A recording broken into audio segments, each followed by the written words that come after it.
저는 이 기회를 빌려 정말 간절히 부탁드리고 싶어요.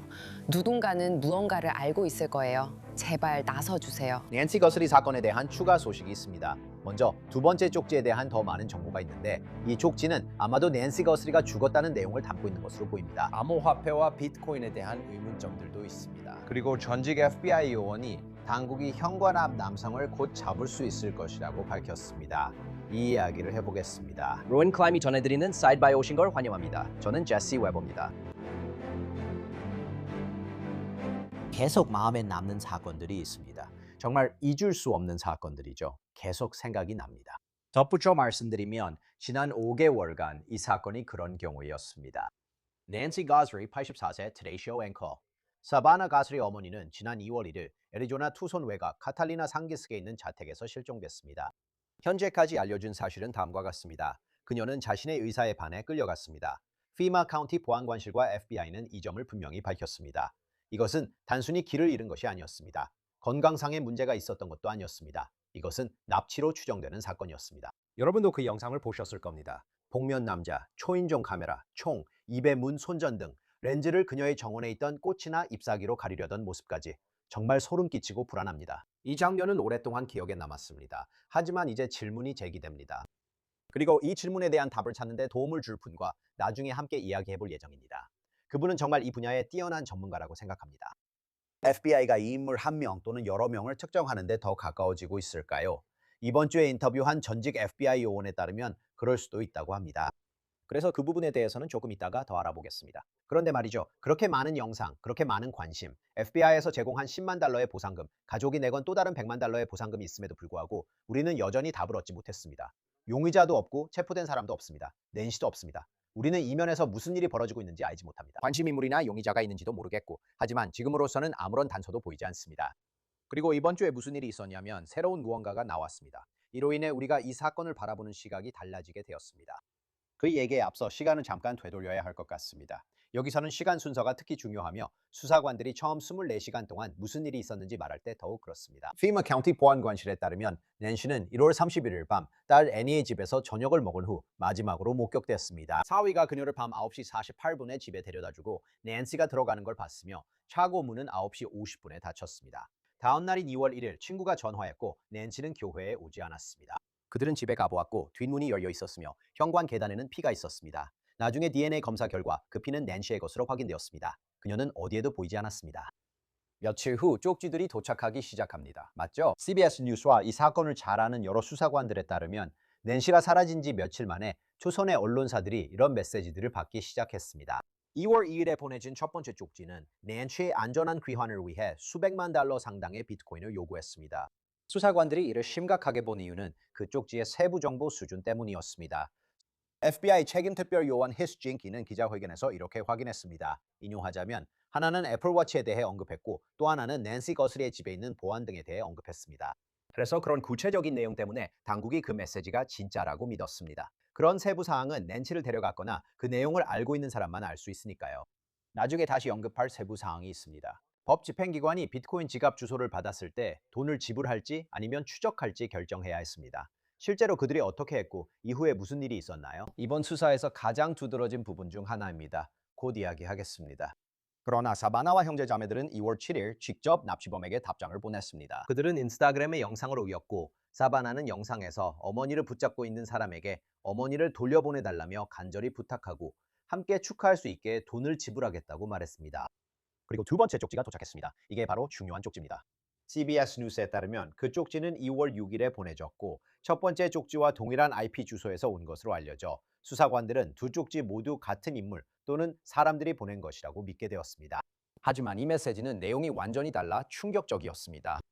CNN과 NBC 뉴스 등 여러 소식통에 따르면 두 번째 쪽지에는 낸시가 사망했다는 내용이 담겨 있었습니다.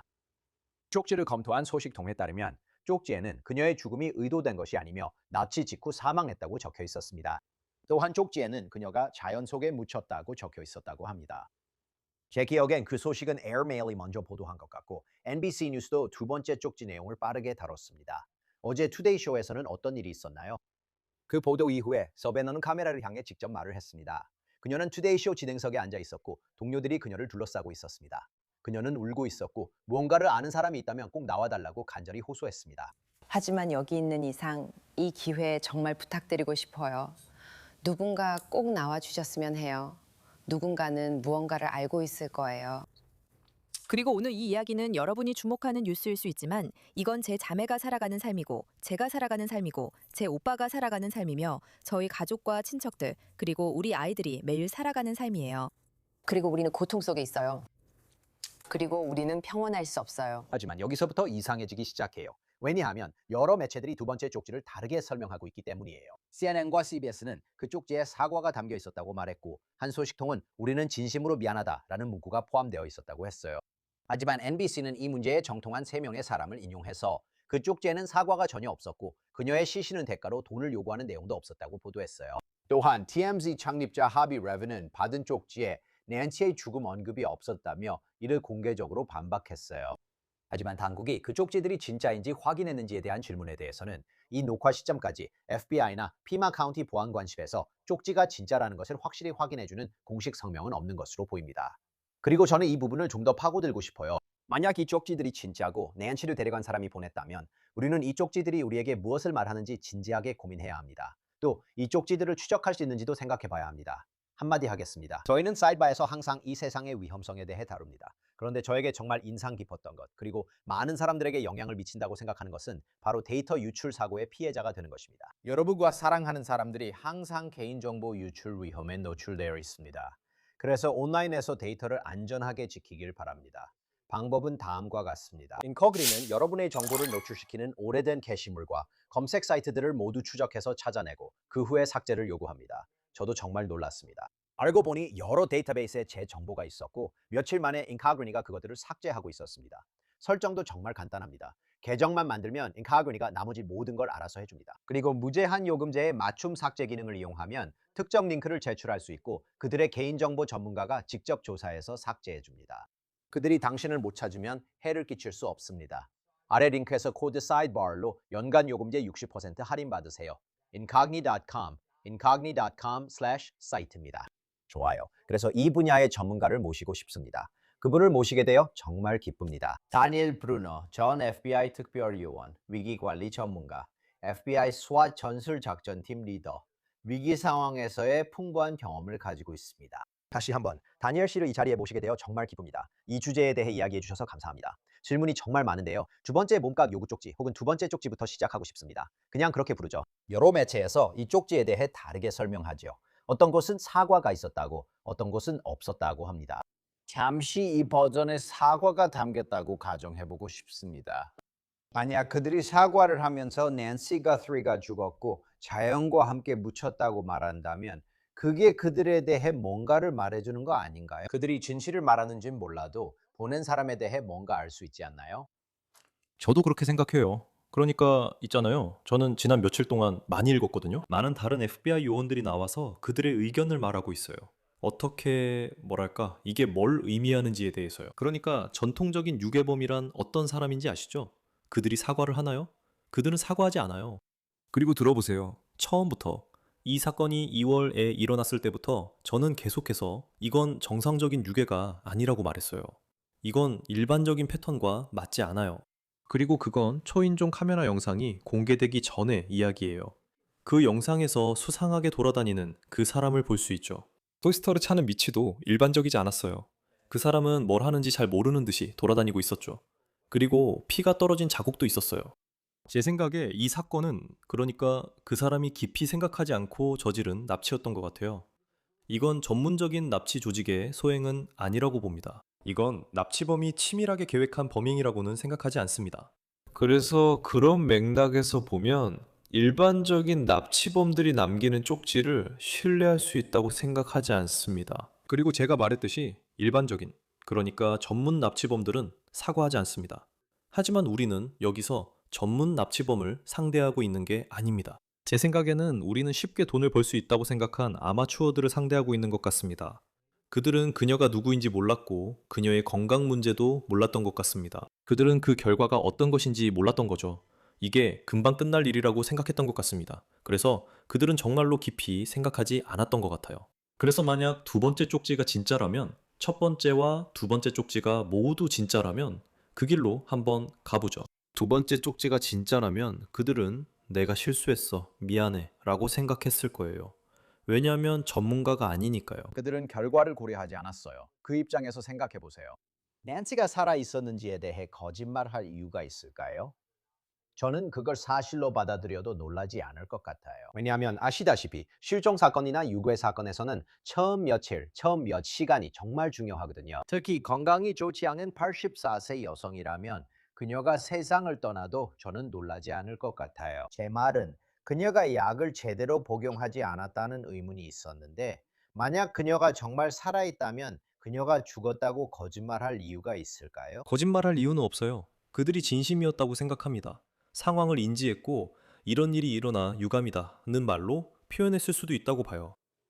아마 그들 생각에는 이렇게 하면 문제가 사라지고 경찰도 그들을 찾지 않을 거라고 생각했을 수도 있어요. 그래서 잘 모르겠어요. 이 유괴범의 마음속에 뭐가 있었는지. 왜냐하면 이건 일반적인 유괴 사건과는 다르거든요. 우리도 이 부분에 대해 이야기했잖아요. 제 생각에는 이게 그들이 곤경을 벗어나려던 방법인 것 같아요. 만약 그들이 곤경에서 벗어나고 싶고 정말로 죄책감을 느낀다면 왜 그녀의 시신이 있는 위치에 대한 정보를 제공하지 않는 걸까요? 왜 지금까지 그들이 그렇게 하지 않았는지는 정말 좋은 질문이라고 생각합니다. 다시 말하지만 이 사건이 얼마나 빠르게 전국적, 국제적으로 주목을 받게 됐는지 정말 순식간이었던 것 같습니다. 제 말은 저도 그랬거든요. 영국, 스페인, 남미 등 여러 나라에서 인터뷰 요청이 들어왔습니다. 전 세계 사람들이 이 사건에 큰 관심을 보였습니다. 그들은 아마 그 사실을 몰랐던 것 같습니다. 또 증거나 단서를 수사기관에 제공하면 오히려 수사기관이 자신들에게 더 접근할 수 있다는 점도요. 그냥 그들만의 방식으로 아시다시피 일을 빨리 덮어버리고 시신을 재빨리 묻고 아무 일도 없었던 것처럼 행동하는 거죠.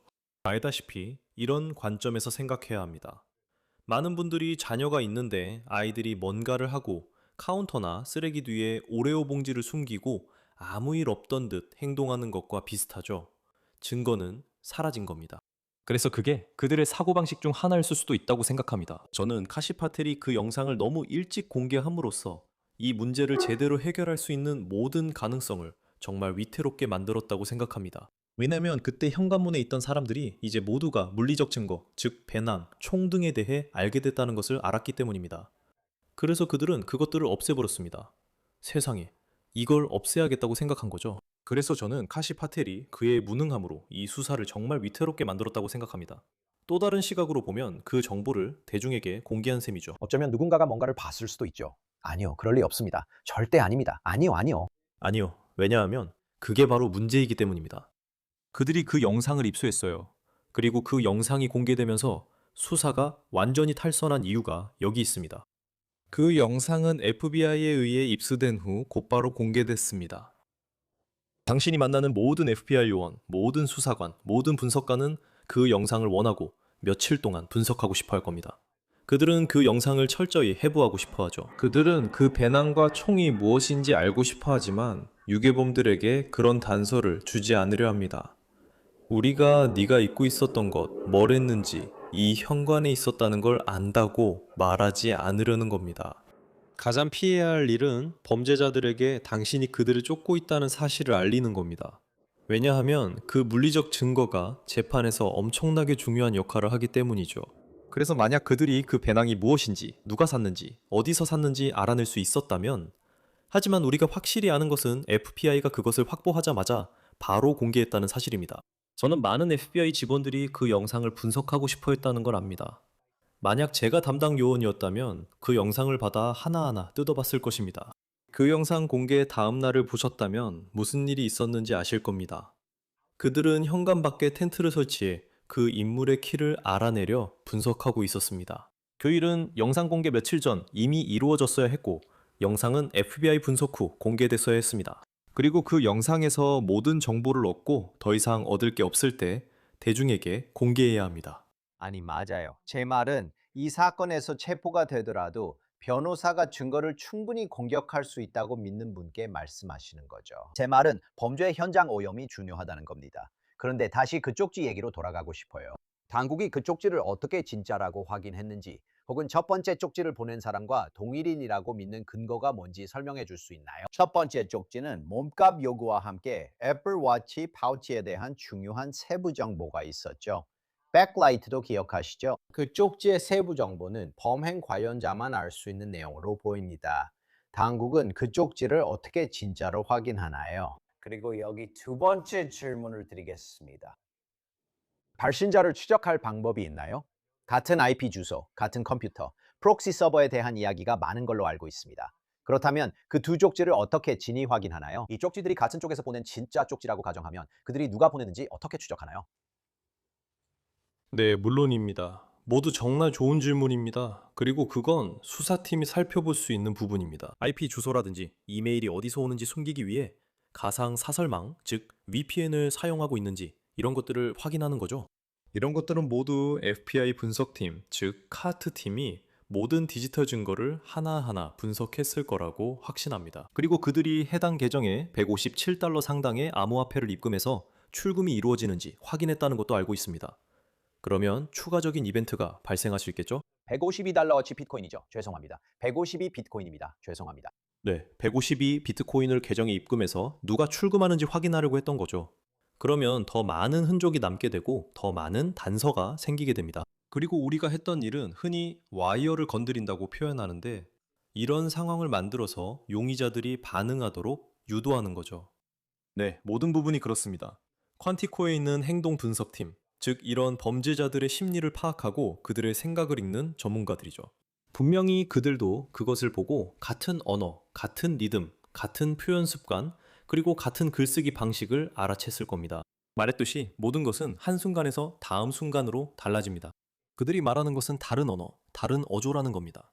그래서 모든 증거는 처음 제출된 순간부터 어떻게 해서 왜 TMG로 갔는지, 그리고 왜 지역 방송국으로 갔는지 이런 모든 것들이 다 분석됩니다. 그리고 FBI의 분석팀은 세계 최고 수준입니다. 평생 이 일을 해온 사람들이 있거든요. 그 사람들이 결국 찾아낼 겁니다. 실마리나 단서가 있을 가능성이 있다면 그들은 끝까지 추적할 겁니다. 그래서 저는 이 이메일들과 통신의 출처를 알아내기 위해 모든 실마리를 다 추적했을 거라고 확신합니다. 왜 이메일이었을까요? 그럼 그 서버들을 확인해 보죠.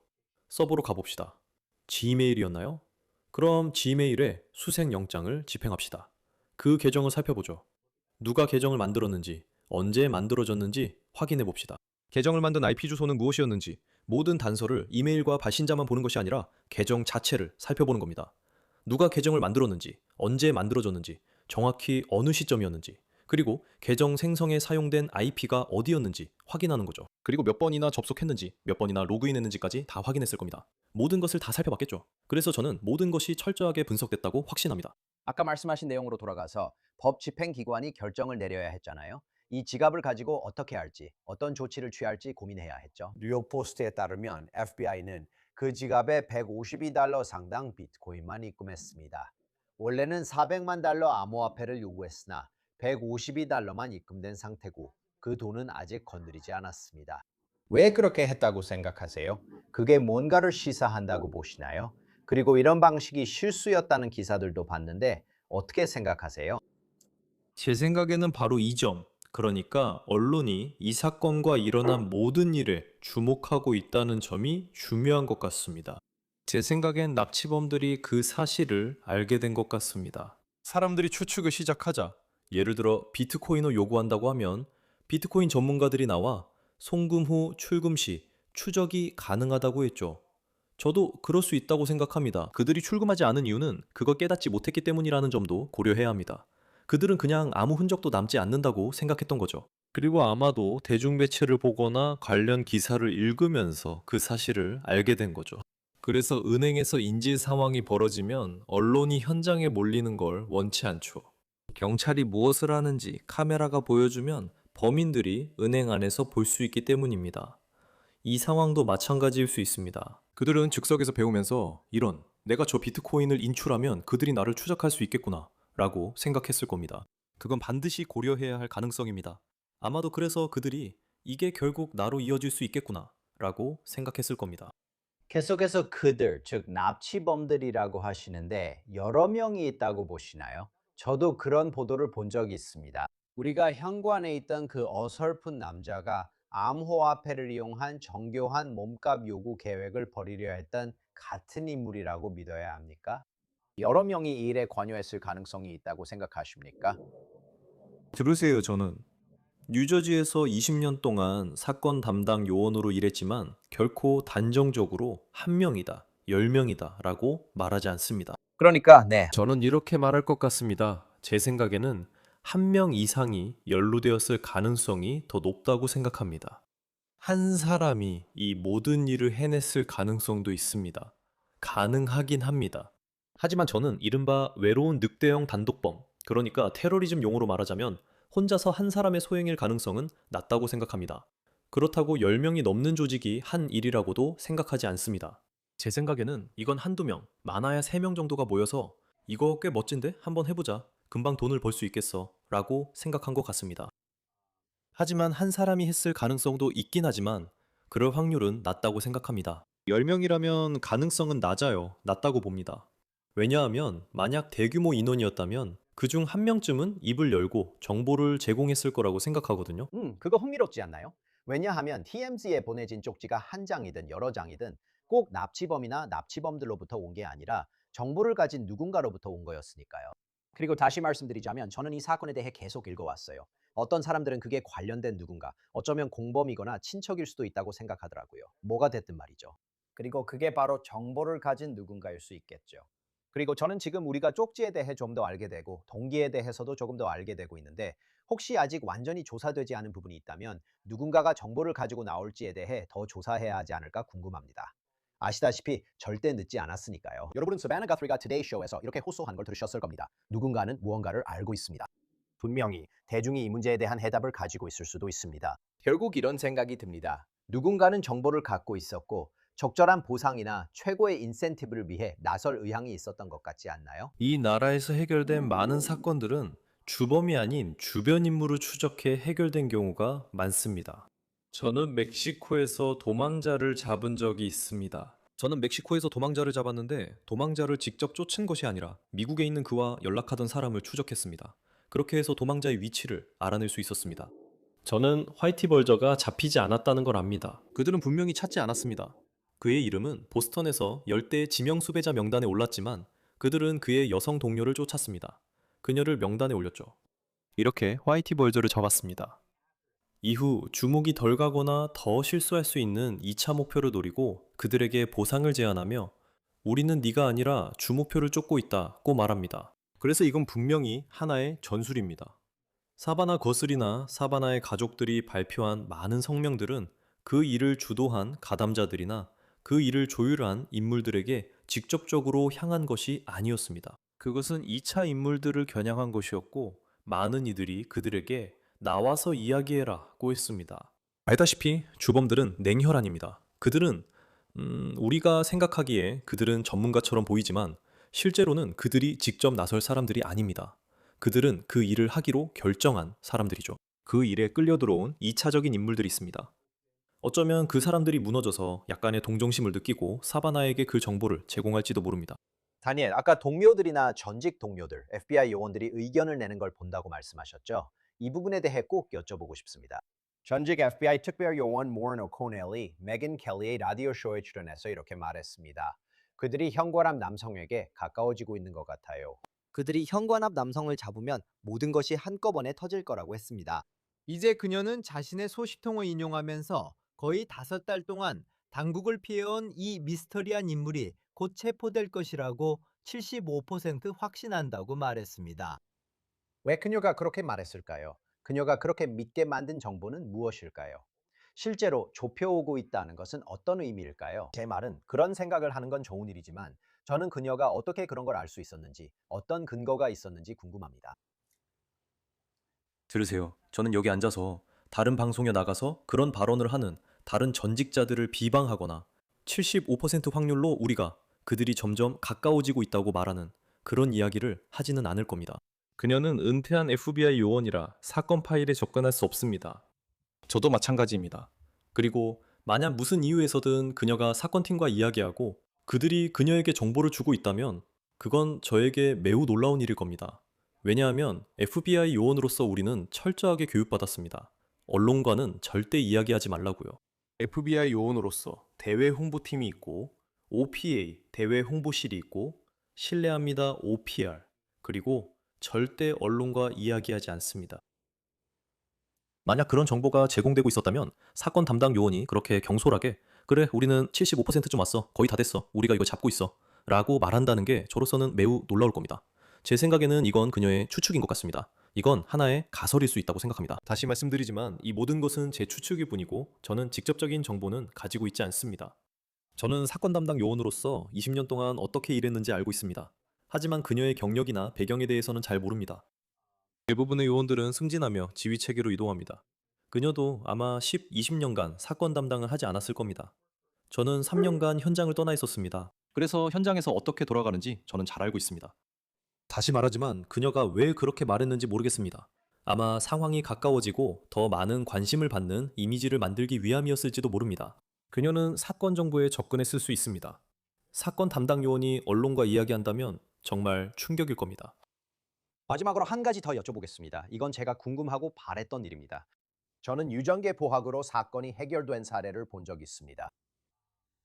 수사로 용의자를 특정하기도 합니다. 의심되는 사람이 있는 겁니다. 그리고 그들은 이 사람을 주시하기 시작하고 그 사람이 빨대나 피자 박스 같은 무언가를 버리기를 기다립니다. 그들은 그것을 챙겨 실험실로 보내 검사합니다. 현장에서 채취한 법의학적 증거물과 대조하죠. 시간이 걸릴 수 있는데 지금 실제로 그런 일이 진행 중일 가능성이 있을까요? 물론입니다. 물론이죠. 그리고 여기서부터 캐시 파텔이 수사를 방해했던 부분으로 다시 돌아가게 됩니다. 그것이 대화를 방해했고 그 개인을 추적할 수 있는 가능성도 망쳐버렸습니다. 감독이나 리더 혹은 사장 같은 위치에 있는 사람은 현장에서 진행되고 있는 일의 방향에 절대 영향을 미쳐서는 안 됩니다. FBI 국장은 현장 수사에 영향을 주거나 간섭해서는 안 됩니다. 하지만 그는 그 영상을 공개함으로써 영향을 미쳤습니다. 그가 수사에 영향을 준 건 이번이 처음이 아니며 그는 좋은 국장이 아닙니다. 그걸 소셜미디어를 통해 했다는 건 정말 끔찍합니다. 그렇게 방해하지 않았다면 사건팀은 이 사람을 찾아보자, 그에게 접근해보자, 감시를 해보자고 할 수 있었을 겁니다. 대중은 영상이 완전히 분석될 때까지 그 영상을 볼 필요가 없습니다. 그들은 위치를 파악할 수도 있었을 겁니다. 그들은 한 사람을 미행할 수도 있었고 감시를 할 수도 있었으며 당신이 말한 것처럼 DNA 증거를 수집할 수도 있었습니다. 그 방향을 바꿈으로써 이제 그들은 용의자에게 더 가까이 다가가는 것을 더 어렵게 만들어버렸습니다. 그들이 여전히 거기에 있을 수 있다는 사실은 변하지 않지만 그래도 맞아요. DNA를 확보하고 물리적으로 감시하고 옛날 방식대로 그냥 그 사람을 따라다니면서 일상생활의 흐름이나 패턴을 파악하는 거죠. 만약 그 사람이 남긴 DNA가 있다면 저는 어딘가에 DNA 증거가 있을 가능성이 높다고 생각합니다.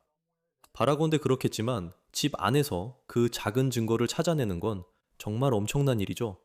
하지만 누가 제일 잘할까요? FBI의 증거 대응팀은 세계 최고 수준입니다. 그들이 증거를 찾아낼 겁니다. 그리고 감시팀도.